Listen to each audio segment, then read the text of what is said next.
এটা আমার গাড়ি।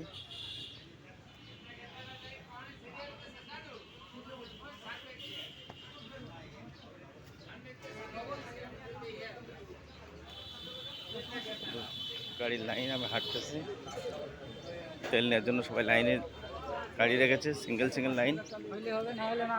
এর মধ্যে আমিও আছি।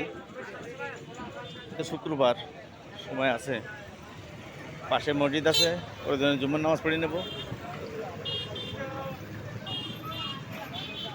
হাঁটতেছি।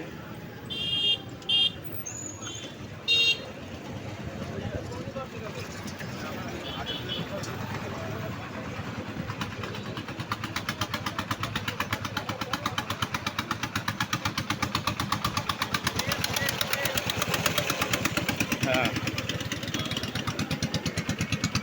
সবার তেল লাগবে, লম্বা লাইন।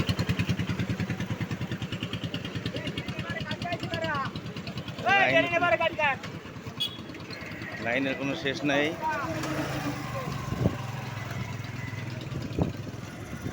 পাম্পের কোনো, এখন অনেক দূরে পাম্প, অনেক গাড়ি,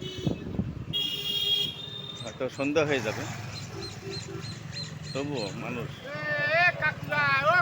তেল লাগবে। দেখেন অবস্থা কি। আমি হাঁটতেছি, যেহেতু শুক্রবার সবাই ফ্রি, অফিস আদালত নাই, তেল নিতে হবে। তেলের জন্য যুদ্ধ। খুলনা সোনাডাঙ্গা গোলাম হোসেন পাম্পে তেলের জন্য যুদ্ধ। হ্যাঁ, পুরোপুরি যুদ্ধে নেমে গেছে তেলের জন্য। মোটরসাইকেল যারা চালায় তারা যুদ্ধ করতেছে তেলের জন্য। আমেরিকা ইরান যুদ্ধ করতেছে তেলের জন্য, আমরাও পেট্রোল পাম্পে এসে তেলের জন্য যুদ্ধ করতেছি। তেল পাইলেই জয়লাভ করে যাব, যুদ্ধে জিতে যাব তেল পাইলেই।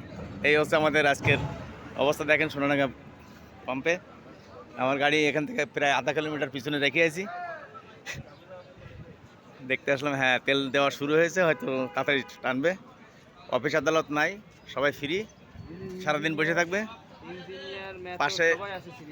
পাশে মসজিদ আছে, জুমার নামাজ পড়া যাবে, সুযোগ আছে।